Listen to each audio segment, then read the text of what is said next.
Follow the money. That's what I always say. You always follow the money. Yeah. This is Follow the Money with Mitch Moss and Paulie Howard on VSiN. Welcome in. It is Follow the Money. This show is brought to you by DraftKings. Mitch Moss along with Jonathan Von Tobel, who is filling in for Paul Howard. Paulie's on vacation this week. One correction, as Paul Charchian joined us for the previous half an hour, he was running down. He was awesome on what he thinks the Vikings are going to do in the draft. It's not to move up, to take a quarterback. If you missed any of it, you can go back and search Follow the Money wherever you get your podcast. One correction, though, is that Robinson is no longer the GM in Tennessee. It's Rand Carthon, who's the new GM. Yes, and he did draft Will Levis.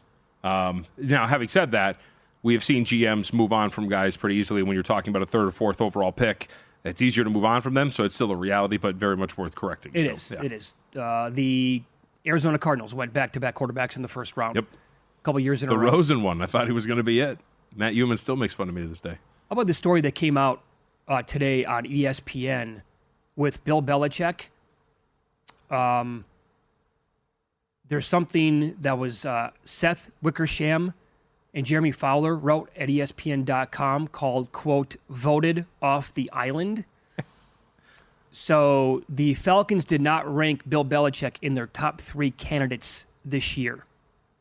Yeah, they had decision makers all rank their top candidates to decide who was going to get the job. And of the top decision makers, Belichick did not finish in anyone's top 3. Okay. Now, this is also in the story. Quote, Robert Kraft called Arthur Blank to warn him not to trust Bill Belichick. Kraft was a big part of why the Falcons passed on hiring Belichick. Kraft found Bill to be extremely difficult. He was stubborn, not trustworthy, and extraordinarily arrogant. That's in the story at ESPN right now. Actually, that sounds very strong. I don't know why I said quote. Nobody was saying that's actually in the story. Those are very strong opinions to share. But is any of that really surprising to you?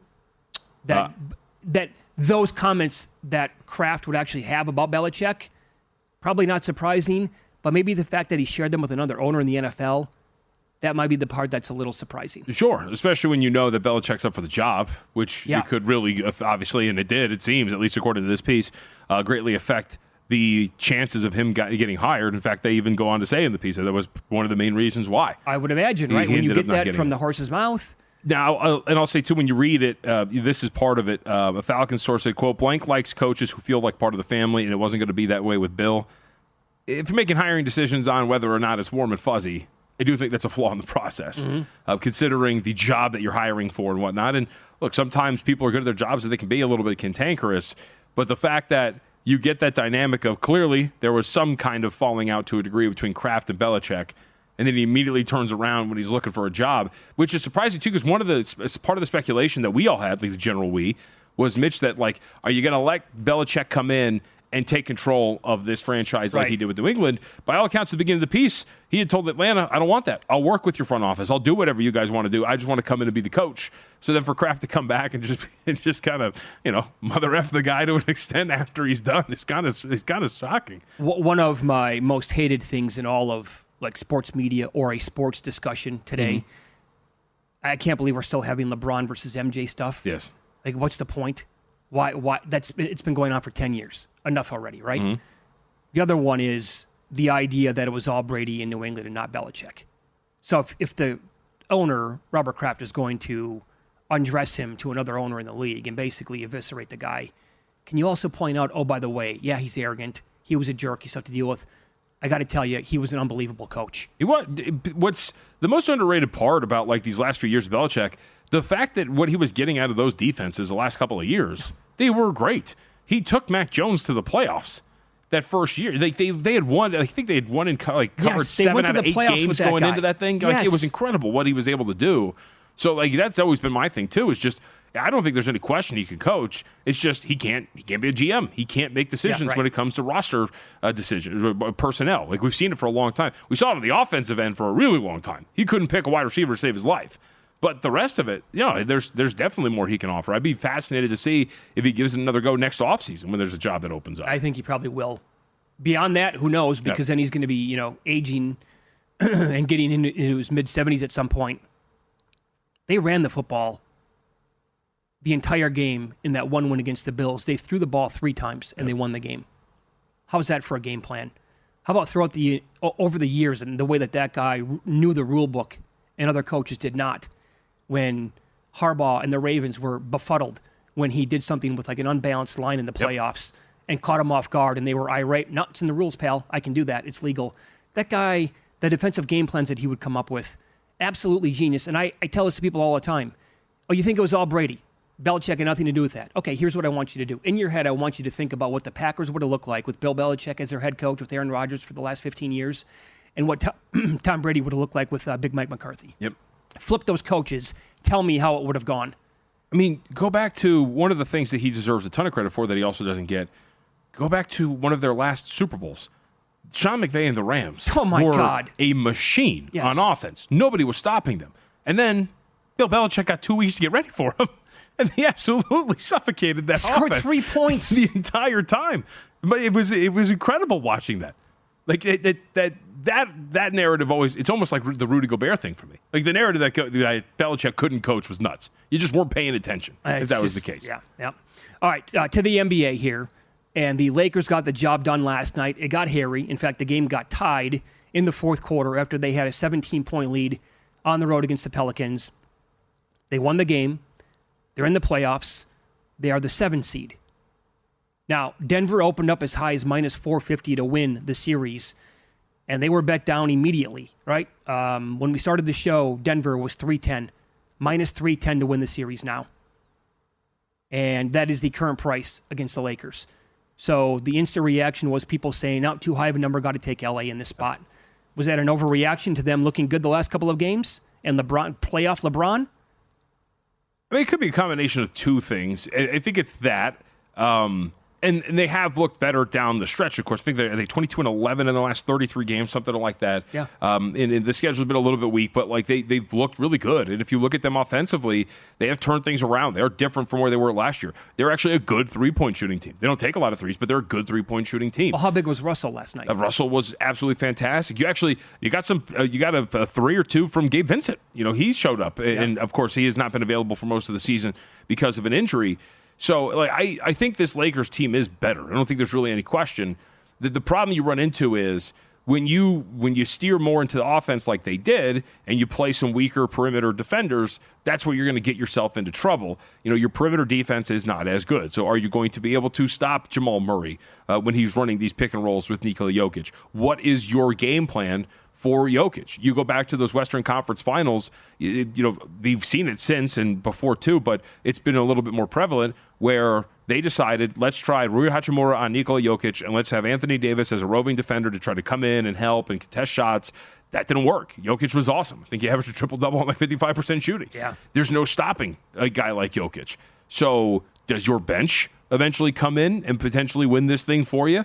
I mean, the bench didn't really look great yesterday, and they got outplayed by the Pelicans bench.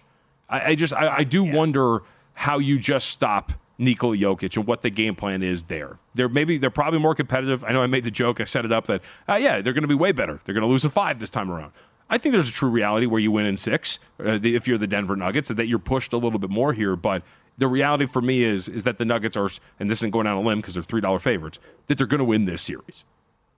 Okay, so I would also come back and say, what can you trust out of the Nuggets bench?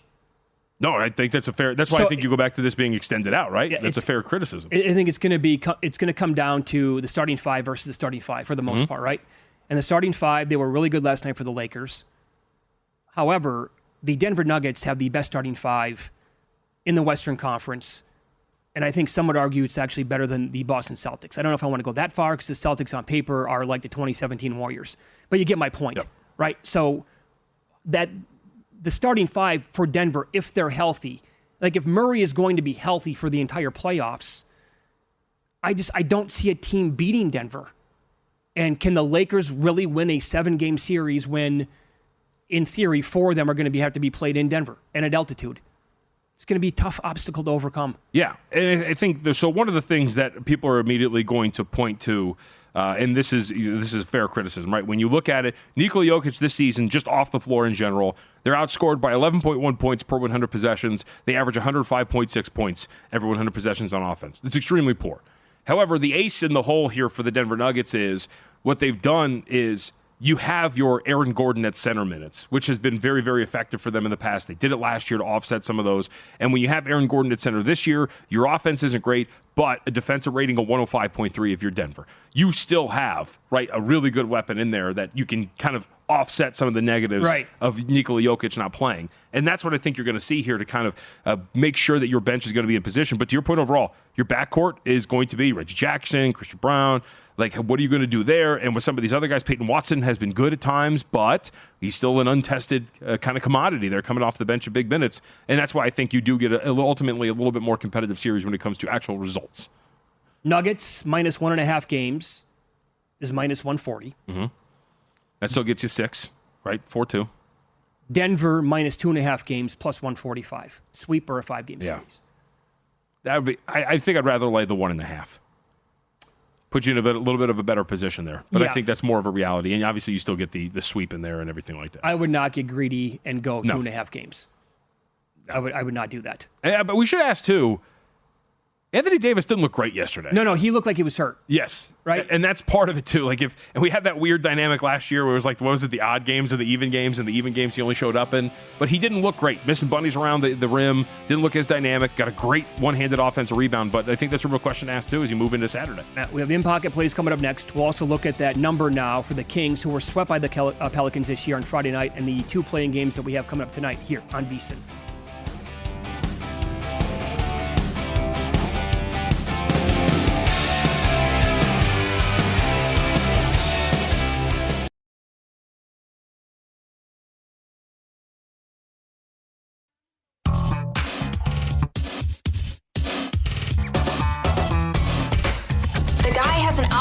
To determine the winner of any given college basketball game. Someone gives you 10,000 to 1 on anything. You take it. Take it. Take it. I bet you $20 I can get you gambling before the end of the day.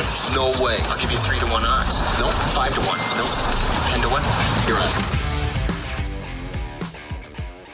JVT, the floor is yours, pal. Oh, okay, all right. I didn't know what I was supposed to do there. It's your thing. Yes, Lakers, money line, plus 105. Winner yesterday. They didn't deserve it. Zion Williamson was absolutely incredible. Leaves the game with 3.5 minutes left on 40 points.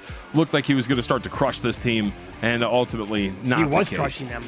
Yes, I mean, crushed their hopes. They were going to be done, but you squeak by.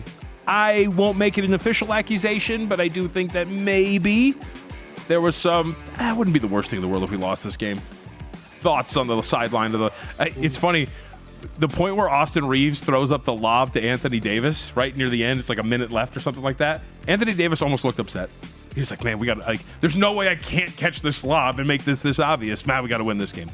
So, not an official accusation, but Lakers win. Plus 105. 2 today. Wow. We're going to go, we're going hot and heavy. Let's do this thing. And actually, the market's starting to move here. But Hawks money line, plus 130 versus the Bulls.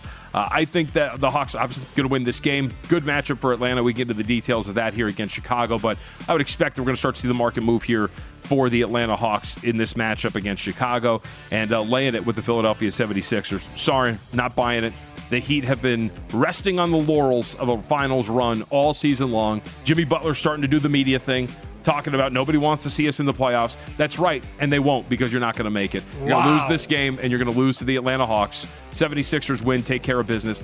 Sixers, by the way, 10-1 in against the spread in their last 11 games. They are 6-0 straight up and against the spread with Joel Embiid in the last 6 since he's been back. 13-2-1 ATS in their last 16. Give me Philly. Okay, you also have Hawks money line. Yes. As you said, because you think they're going to beat the Heat in the round after that. I think there's a good angle here, and I want the Hawks to make it into the playoffs. I think the angle, because of their defense overall, I'm really going to be looking at Celtics team totals over for the first half if they get the Hawks.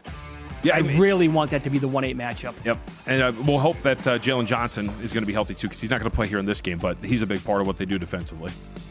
All right, so I was with you. I had the Lakers money line last night plus 105. Also, I mean, you say Kikuchi. I had under 5.5 Ks. Yankees not striking out a lot at all this year. He struck out the side to begin that game, had 9 again. He is off to one hell of a start to the season. 9 more Ks last night, sub-2 ERA. Numbers are absolutely legit for starts into the year. I'm guessing he's sleeping 14, 16 hours a night. Yep. He said that to the media last year. He's got to average, 11, 12 hours per night. Otherwise, he's not happy. So far, so good with the sleep at home. So that was a winner. And Paulie with the winner with Peterborough over 2.5. That exploded late. I think the final was like 4-1 or 4-2. That got there. And they play again on Saturday. That's like 35-5 on the year or something like that. Crazy. That's like first period runs in NHL from 2019 all over again. I'm adding one play today in Major League Baseball. Not a good week so far in MLB, but the matchup here is Steven Matz going for the Cardinals. Been pretty good so far this year. He's going against the A's. I don't know what to call the A's. I mean, I know what to call them. I don't know if we're allowed to say it. I know you're on many different outlets. So Blackburn's going today. He is not allowed to run at all this year. That will change. Yep. Could come today. However, he has been like really good first 5 under going back a couple of years now. The A's strike out more than 32% of the time, as a side note, against left-handed pitchers so far this year. Number 1 in the league. So it's Matz versus Blackburn. I got to go under 4.5 here. It's minus 122. Some books have minus 4, or under 4, I should say, around even money. But I'm playing the under 4.5 at minus 122 in this spot. Pending. This is now a pick'em. Pacers to win the series. Plus 195. I added more, plus 165 the other day as it was shrinking. That's a little extreme. I might be tempted to come in here and back Milwaukee. I understand driving it down. Obviously, where you're at is way better than where we're at right now. You still have Damian Lillard and Chris Middleton and Bobby Portis. I don't know. I'm going to sit back and wait. Let's see what the market does with it even further. Yeah. Reminder, you can check out the betting splits at vsin.com. They're free as we speak. Go there, super popular. And we told you yesterday that going into the play-in games, the public, they were 6-10. ATS and play-in games, they were 1-1 last night. You can check out the betting splits for tonight's NBA action when you go to vsin.com. So other series prices in the NBA, boy, the Mavericks took some money yesterday. Yep. They are up to as high as, I think, higher than minus 140 now. Really? To beat the Clippers at some spots. Is that getting carried away in your opinion? I mean, it's not carried away if somebody out there knows that Kawhi Leonard's not going to play. Exactly right. So if there is some trickle of information that Kawhi Leonard's not going to be available, then sure, I understand driving this to the point where it's minus 125, minus 130, maybe even minus 140. But if Kawhi Leonard's playing and the Clippers are trying to make it seem like they believe that he's going to be out there for game 1, this price should not be here. Kawhi Leonard has a long track record of showing up and turning this thing on in the postseason. Look no further than game 1 against the Phoenix Suns. He bamboozled Kevin Durant. He was on him the entire fourth quarter of that first game, was absolutely fantastic. So I think that if you believe the market and the predictive nature of this, that, hey, the market just thinks that Kawhi Leonard's not going to play and that's where we're going here, that makes a ton of sense. The market has also been wrong in assuming that guys aren't going to play, and these are more like individual games regular season-wise, and it ends up going in the other direction. So it all depends on if Kawhi's going to be out there. But I'll tell you this, just keep the eye on the information. Once we get official word, I'd move to go bet it because I do think there's going to be some move back here if Kawhi's available for game 1. There is a bet. I think I brought this up on the air on Monday. I asked you if this is maybe a suitcase bet. At the time, the Mavericks plus 2.5 games was minus 475. Plus 2.5 games. Mm-hmm. That has since adjusted.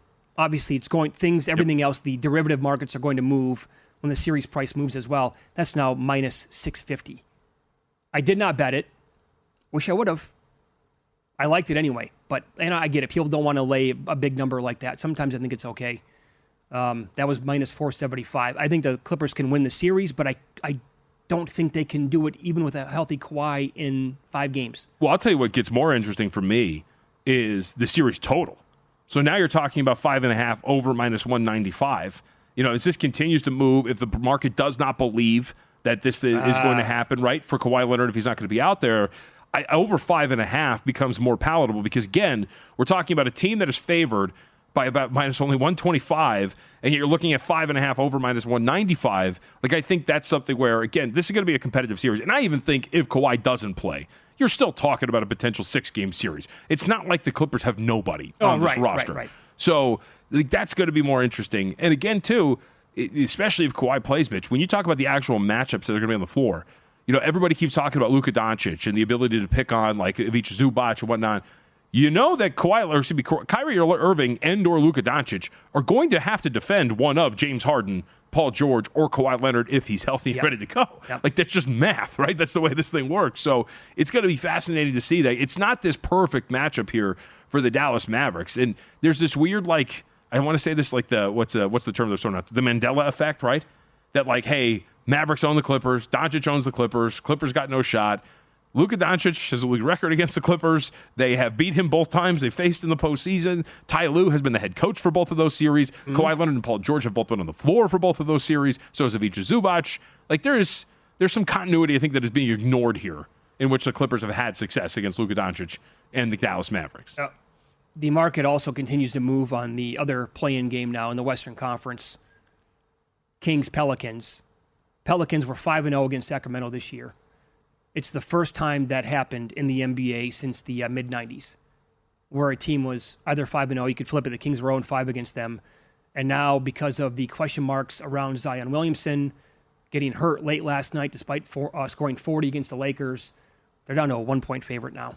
Yep. This has moved since the show started 2.5 hours ago. Let's see. In fact, I think I saw an opener of 3 last night. Really? Yeah, which moved instantaneously. Yeah, there's a smattering of numbers everywhere. I'm looking at Pelicans 1, Kings 1, and then pick. So everything in between.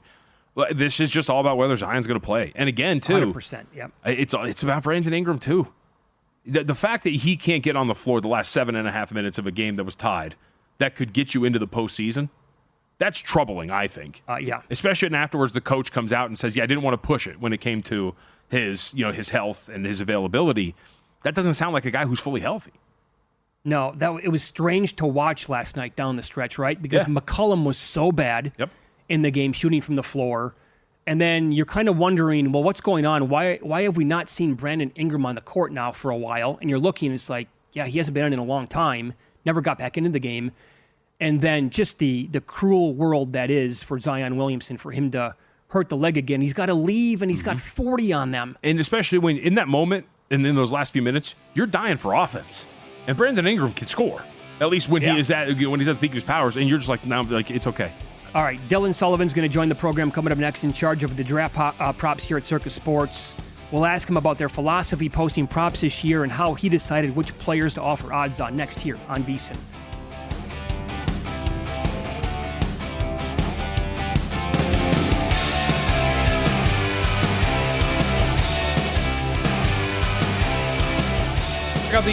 Check out the current betting split data up on the website of vsin.com, folks. It is free, courtesy of DraftKings. You can check it out now. If you'd like to use it as part of your handicapping process, it is open to the public. No pro subscription required. vsin.com/splits.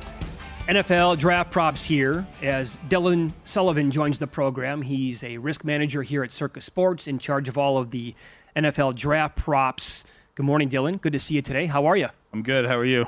Doing really well. That's got to be a pretty cool feeling that everybody here at the book, and you've been doing this now with the NFL for a while, but you're the man in charge here at the props. Pretty cool responsibility to have. Yes, sir. Yeah, it's been great so far.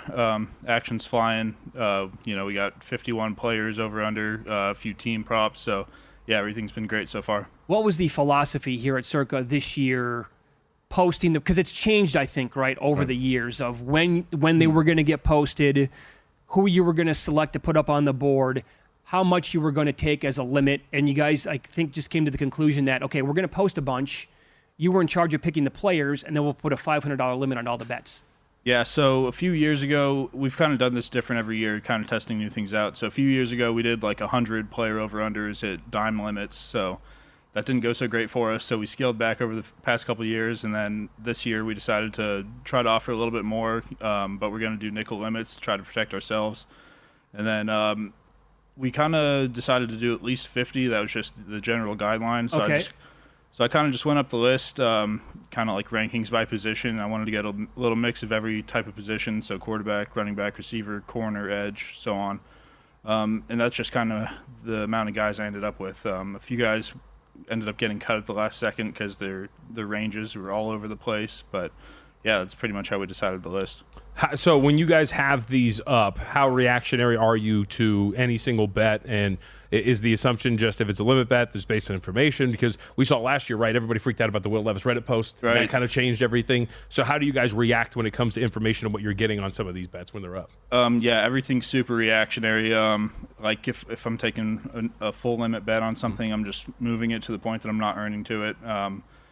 If these guys are in the first round, then I might move it, 40 cents in a one position. Kind of depends. Like, the thing about the draft is every position is different based on like team needs and where teams are slotted. So if a guy's in the first round, say 25.5, you might move him to 20.5. You might just move the juice. If a guy's at 100.5, then you might move him 15 spots. So it's different for every player. But yeah, everything's super reactionary. We're just moving off money for the most part. I think there are, from when I was tracking it, and I made a couple of bets the other day too when you guys first opened up, but when I was on the app looking at the movement going on, two guys came to mind.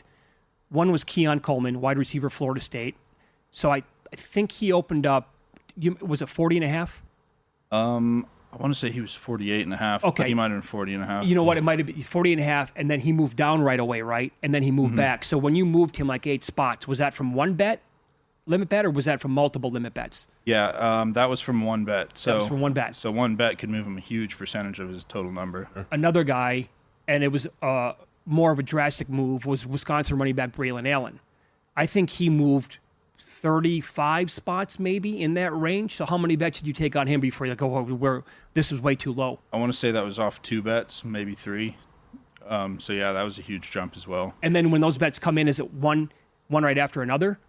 Yeah, pretty much. Like certain guys that are betting these right when they open, they're just hammering away their opinions. So if I move it and it's not enough, they'll just rebet it within a minute or two. They will. Okay. Well, that's kind of the fascinating part about, like, I think player props like that, right? When you're in the hundreds or in the 70s, there's no information, like, right? It's not information based. That's just like, I think this guy's going to go way before that. So, you guys have to react to that because, of course, you're going to build that money up on there. But at the same time, from your end, I would assume you're not too nervous because you don't know what's going to happen by pick 100 at this point right now. Right. Yeah, it's kind of a crapshoot. Like those ones, that's like you said, it's not information based. Yeah. It's kind of just I'm way off of what that guy thinks it is, so he's going to bet it based on his opinion, and we kind of just have to find a sweet spot. So we'll ask you this then. There's a prop up on J.J. McCarthy, and again, you have about 50 players up on the board. That's the number that you guys wanted to get to, and you have, I think you originally posted about 86 props overall in that neighborhood anyway. McCarthy's 5.5. There's been a lot of steam on him going under in the last month or so. What if that flips in the next week? And these props in Nevada, by the way, have to be off the board on Wednesday night, a full night before the actual draft takes place. What if that turns the other way and the narrative starts to go, nobody's going to trade up for him, or the interest is just not there like we thought it was since like February?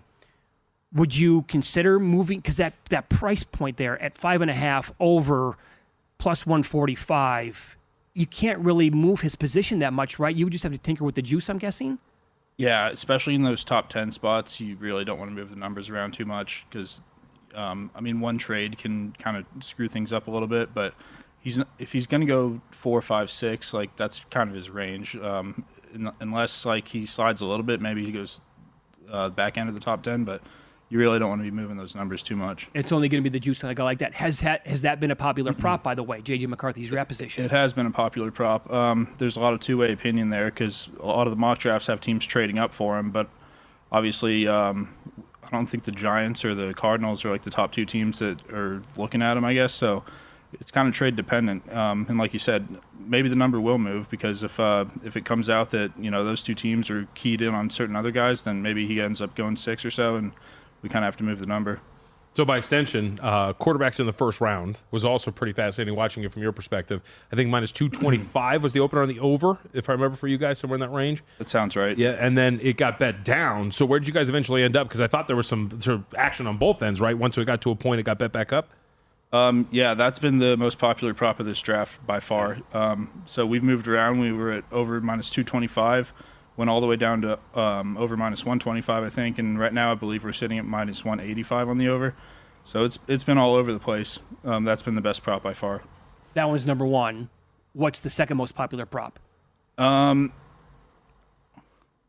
Probably someone odd like Brian Thomas Jr. Is that right? Really? Yeah, he's been a good one. I think that 17 spot's been like real key for him. So there's been a lot of people betting right around that range. Another one that's kind of odd is Spencer Rattler. He's like at 88 or 90 in that range. We've gotten a lot of guys betting both ways on him. You do. Have you moved his position much? Oh yeah, it's been all over the place. Has it? Yeah, anywhere between like 77 and 92, I think. Really? Yeah. Okay. How popular has Michael Penix been, that prop, 32.5? Just tinkering with the juice a little bit? Yeah, I'm trying not to move that number because he's really the key guy right now that's going to affect that quarterback's over under 4.5. So he's sitting there at 32.5. Like you said, trying not to move the number, just the juice. But yeah, he's been another popular one.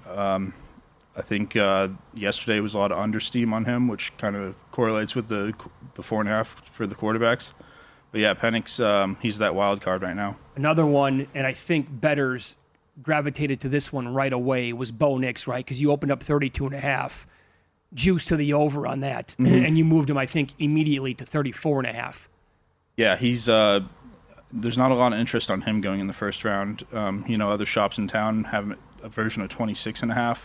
But we got instant over bets, and it seems like Penix has kind of passed him up as the guy that has a better chance of going in the first round. So when you're doing this and coming up with all these numbers and the players that you're going to post on the board, how many mocks do you look at? How many big boards do you look at? Which guys do you trust? Because a lot of them, if you go to mock draft database on, just type that in Google, this guy tracks every single mock that pops. There's 100 of them, right? From maybe more than that, from people who do it, over and over and over again.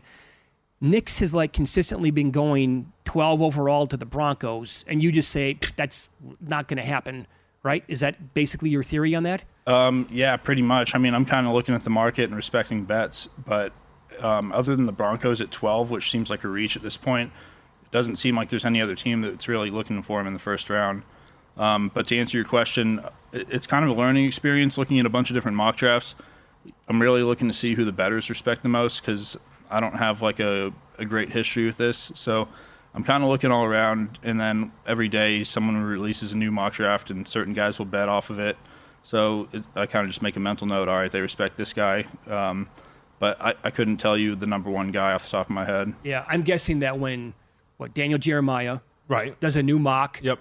and people look at the big board, that's a big deal. And also when Dane Brugler puts out something like the Beast and the Athletic the other day, that's how bettors are probably going to react to stuff. Correct. Would be my guess. How much you pay attention just for shows like this? Because I made the joke.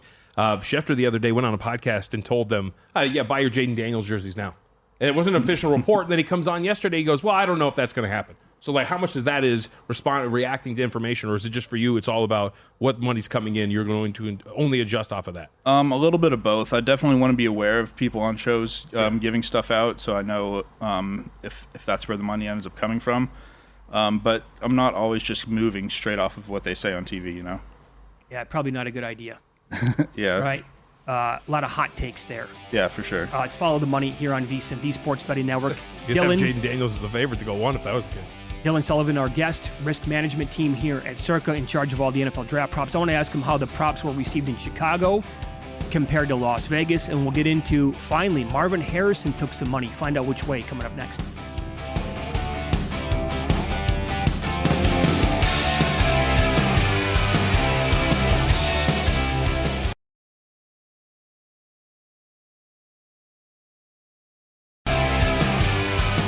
Don't miss out on the NBA playoff action at DraftKings Sportsbook, an official sports betting partner of the NBA. From the play-in tournament through the finals, DraftKings Sportsbook has you covered.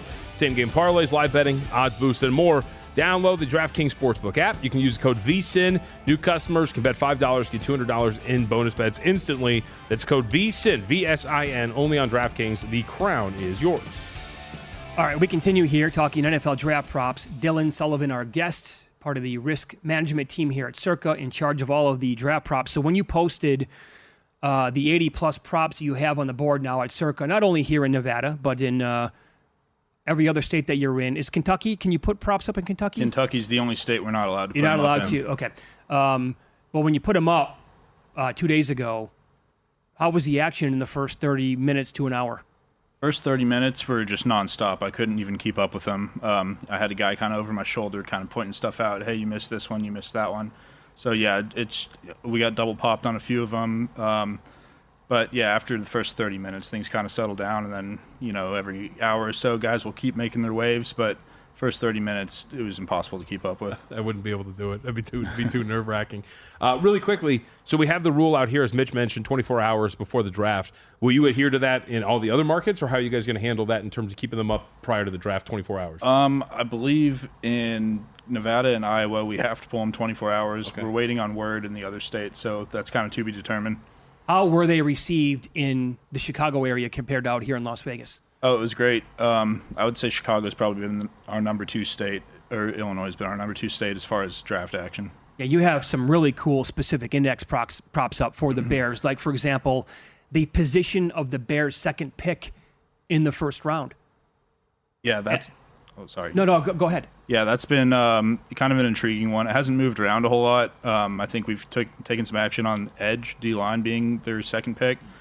But yeah, it's kind of a good one because they're going to probably take quarterback Caleb Williams, number 1. And then that number 2 pick, there's like 2 or 3 different positions that are kind of all over the place. Rumors of Roman Wilson, Dallas Turner, some sort of edge. Roman O'Dunes, I should say. But yeah, that one has gotten some intrigue for sure. Well, JVT, there is a world here because wide receiver I think was minus 170 when I checked to be the Bears' second pick. This possibility does exist where Harrison, Neighbors, and Odunze are all gone by number 9. Right. I've seen some people. I don't think this is going to happen. I've seen some people mock Brock Bowers 9 to the Bears. Yeah, no, I wouldn't buy that. I think you'd rather go edge, right, as opposed to if you're not going to get one of those wide receivers. It makes sense. Also, trading back is a big deal, so you can do that if the 3 guys are gone, and then maybe still get a wide receiver, but it's one of the later guys if you're trading back there. So I'll ask you this: you guys obviously you put these up recently. How much of the process was looking at the books that had been up and letting them take shape in terms of the market, and then using that, not of course 1-to-1, but shaping your own numbers then afterwards? Yeah, that's probably the number 1 thing we're looking at, honestly. Because if I make a guy 50 and other books have 32.5, I can't hang 50. Right. Basically, I want to hang the closest number to what they have, and if I want to play offense, then I'll force a bet on the opposite side. But I still want to earn as much as possible and be as close as them as I can. Yeah. So you're looking at pretty much every single book worldwide that you can find to extract as much information and then post it up here. At Circa. You finally saw some money come in on Marvin Harrison. His draft position here is 4.5. It was a minus $4, but you finally took some money. I think it was yesterday on people thinking that he actually might go over 4.5. Yeah, I think the thought there is that the McCarthy trade gets up to 4, possibly, or the Cardinals trade out, and you never know what's going to happen after that. But we did take some over money there at the plus money. So I guess we'll see what happens with him. I brought up Brock Bowers. Your position here is 11.5. I've seen 12.5 on him as well. It's juiced now. This has been going back a little bit, back and forth. So you're getting good two-way money on Bowers, I'm guessing. Yeah, he's been a popular one for sure. I think there's some thought that the Jets might take him at 10, and then he's also a guy that teams might be trading up for as well. If you had to bet that prop, what would you do with Brock Bowers? I would probably bet the under. Based on everything that I've seen. You think so? Yeah, but, I haven't bet it myself so far, so. Okay. Some other popular bets that I've seen, it appears as if Dallas Turner, the juice has been moving back and forth quite a bit on his position at 9.5. Mm-hmm. I thought the whole time, right? I mean, it seems like Atlanta is going to be the spot at number 8, but he's juiced to the over at 9.5. Yeah, I think there's some thought that Atlanta might take a different edge there. So it seems like over is the wise guy's side right now. But like you said, there's been a little bit of two-way, so there is some support on that under. Well, what about you guys? Do have a head-to-head as well, Drake May and Jaden Daniels. Where'd you guys open, and have you seen anything here? Because the assumption is that Jaden Daniels will be 2, but I think there's still an opening for a guy like May to go ahead of him and still go 2. I think we opened Jaden Daniels minus 250, okay. And I think our first bet was on Daniels, and we've taken some May money since then. This one opened up pretty short. And we had a guest on earlier today, Paul Charchian, who was making a case on the opposite side. I bet it, based on what he was saying. But do you recall where you opened up Vikings' first pick to be an offensive player? I want to say it was minus 200, something like that. And now we're up to minus 800. That ballooned up to minus 800. I took a little plus 575 earlier this morning. He was making the case that people are just assuming the Vikings are going to be the team to trade up and take J.J. McCarthy. And he laid out, this is an hour or so ago on our show, the reasons why he doesn't think that's going to happen. And if that does not happen, he said if McCarthy falls to number 11, the Vikings will take him. But assuming that he's gone, he thinks they're going to go edge. Yeah, I think that's kind of what I thought when I opened it. But we took 5 or 6 yes bets on the offense. So I just kind of listened to the money, but I'm glad to hear you say that because I would really like you to win that bet.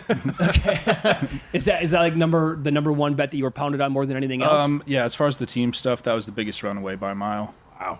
So what about a guy like Joe Alt? Because I think this is pretty fascinating. He seems really solidly in as the first offensive lineman taken. But you have guys like Zerline who put out there like, I think there actually might be a surprise at offensive line number 1. Now, we thought maybe that means he goes earlier, but that also could mean he's not the first offensive lineman. You guys have his draft position 7.5, heavily shaded under. Did you see anything here? Did you open that up adequately enough that you didn't see anything on it, or what did you see early? We've taken some nibbles there, but nothing that's got it off 7.5. Yeah, okay. All right, very good.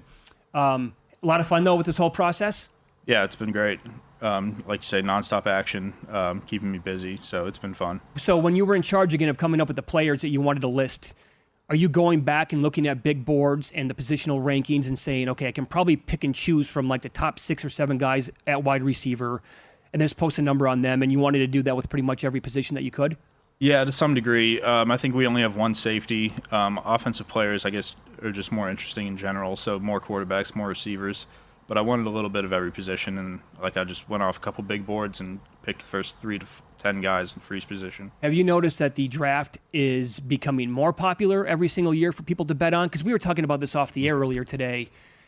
If betting did not exist for the draft, I'm sure we'd still talk about it, but it wouldn't be nowhere near as close. It's a gambling network here and other spots as well.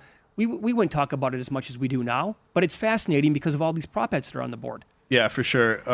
Like NFL draft of all drafts, I think, besides MLB, impacts the upcoming season the least. So from a betting standpoint, without betting on the actual draft itself, it wouldn't be that great for our space. But yeah, betting on it, it's kind of gone in and out. I think 2 years ago, everyone got a little scared and kind of held back, offered a lot less. And now it's kind of gaining some more traction, gaining more popularity. Has I'll call them shenanigans, has the shenanigans with the odds for the first overall picks the last few years in different drafts been a big reason why? Like we saw the Paolo Banchero stuff, we saw some others. I think it was at the National Hockey League draft last year, we saw some movement too. Yeah. In a weird way for the top pick. Is that in the conversation at all when you're talking about the trepidation of putting these things up? Yeah, it's definitely not encouraging books to offer more. Yeah, that's for sure. Like even the Will Levis thing last year. Yep. He's 20-1 to go second overall, and someone gives him out on TV, so now he's to pick him, and then he goes in the second round. It's a crapshoot. Total madness, really. Yeah. Yeah, and plus, I mean, it is strictly based on information, betting this stuff, right? So books generally do not do very well with the NFL draft. A reason why that it's been slow to put up stuff over the previous years, and why books have admitted that we don't want to actually book it, Right. It's kind of concession to the players. We're not really expecting to win a lot of money on this. Our goal is almost really to break even and offer a good menu. Right. And based on how you guys operated here at Circa, my guess is that you're probably going to do this every single year. Even though it's tough to win for you guys. Yeah, I would think so. It could change. Next year we might offer more or less. You never know. I guess we'll just see how this one goes. Yeah, very good. Dylan Sullivan has been our guest here. He is a risk manager here at Circa Sports, in charge of all the NFL draft stuff and NFL, a lot of it in general anyway. Thanks so much for coming in today. We really appreciate that. All right, thanks for having me on, guys. Yep. If you miss any of the show, you can go back and search Follow the Money wherever you get your podcasts. Stay tuned. We have other shows coming up all day long on the network, including Gil Alexander with a numbers game. That's next. You can listen at vsin.com. Good luck betting tonight.